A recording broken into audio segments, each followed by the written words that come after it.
혹시 진실이란 건 없어라고 말하는 사람과 대화해 본 적 있으세요?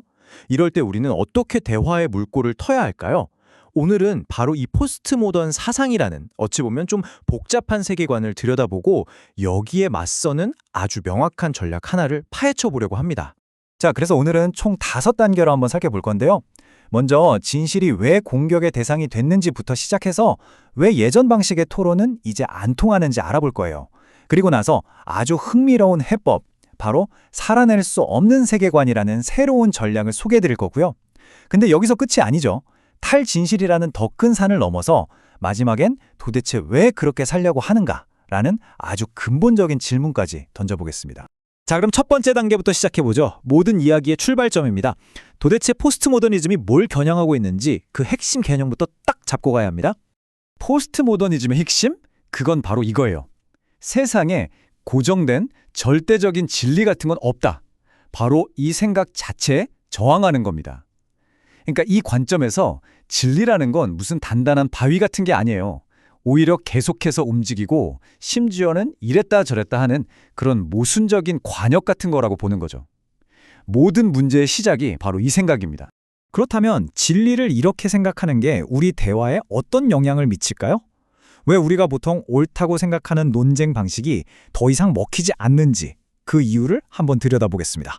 생각해보세요. 우리가 보통 누군가를 설득할 때 어떻게 하죠? 딱 정해진 순서가 있잖아요. 일단 전문가 의견을 딱 가져오고 그 다음엔 그렇죠. 검증된 데이터, 논문 같은 걸 쫙 보여주고 그래서 결론은 이거다. 이렇게 객관적으로 딱 끝내죠. 아주 합리적이고 논리적인 접근법이잖아요. 그런데 말이죠.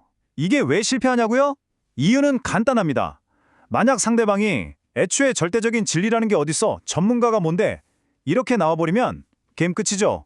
우리가 세운 논리의 기반 자체가 흔들리는 거예요. 전제가 다르니까 아무리 좋은 증거를 들이밀어도 그냥 소규의 정읽기가 되는 겁니다. 자, 그럼 이제 어떻게 해야 할까요? 기존 방식이 이렇게 벽에 박혔다면 여기서부터가 진짜입니다. 대화의 판을 완전히 뒤집을 수 있는 새로운 전략을 한번 살펴보겠습니다. 사실도 데이터도 안 통하는 이 상황에서 우리한테 남은 카드는 뭘까요? 바로 살아낼 수 없음 테스트입니다. 이름이 좀 특이하죠. 이건 상대방의 주장을 막 논리적으로 반박하는 게 아니에요. 대신에 당신이 믿는 그 방식대로 정말 하루하루 살아갈 수 있나요? 라고 묻는 거죠. 그 세계관이 현실에서는 도저히 일관되게 살 수 없다는 걸 보여줘서 스스로 안에서부터 무너지게 만드는 거예요. 일종의 내파를 유도하는 겁니다. 이 말이 정말 와닿지 않나요? 모든 건 상대적이야 라고 말하는 사람도요. 만약에 자기 친구가 자기를 진짜 쓰레기처럼 막 대하면서 그래도 우린 친구지? 라고 하면 그걸 받아들일까요?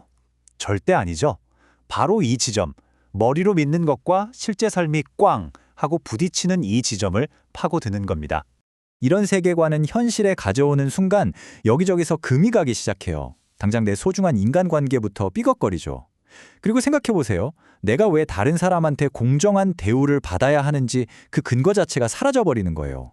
삶은 예측 불가능해지고 결국 이런 생각으로는 제대로 된 사회나 국가를 유지하는 것 자체가 불가능해집니다.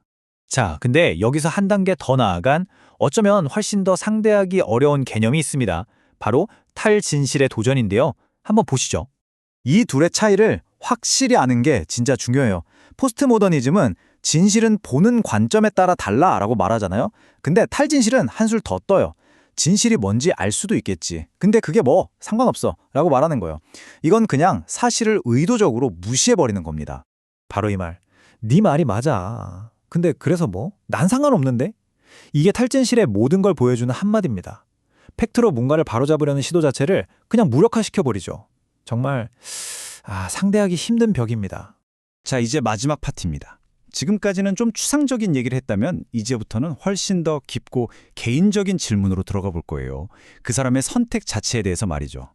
여기서부턴 대화의 방향을 180도 틀어야 해요. 진리가 뭐냐는 논쟁은 이제 그만하고 아주 개인적이고 실존적인 질문을 던지는 거죠. 바로 이렇게요. 그렇게 사는 거 행복하세요? 그리고 한 걸음 더 들어가는 겁니다.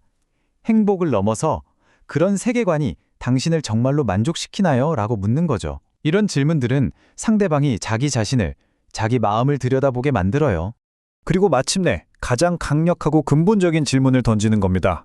만약 행복하지도 않고 만족스럽지도 않다면 도대체 왜 그런 방식으로 살기로 선택한 겁니까? 이건 그냥 의견을 묻는 게 아니죠. 그 사람의 삶의 방향 자체에 대한 아주 강력한 질문입니다. 그럼 진짜 왜 사람들은 이런 생각을 고수할까요? 몇 가지 이유를 생각해 볼 수 있겠죠. 어쩌면 진리 같은 거추장스러운 거 신경 안 쓰고 그냥 살고 싶은 대로 살고 싶어서일 수도 있고요. 아니면 사실 이 문제에 대해 한 번도 진지하게 생각해 본 적이 없을 수도 있어요. 혹은 주변 친구들이 다 그렇게 믿으니까 괜히 다른 얘기 꺼내기 무서워서 그럴 수도 있겠죠. 오늘의 이야기는 바로 이 마지막 질문으로 마무리할까 합니다. 결국 이 모든 건 다른 누구의 이야기가 아니라 바로 당신의 선택에 대한 이야기거든요. 선택은 당신이 하는 겁니다. 왜 그렇게 하고 있습니까? 이 질문에 대한 답은 오직 당신 자신만이 찾을 수 있겠죠.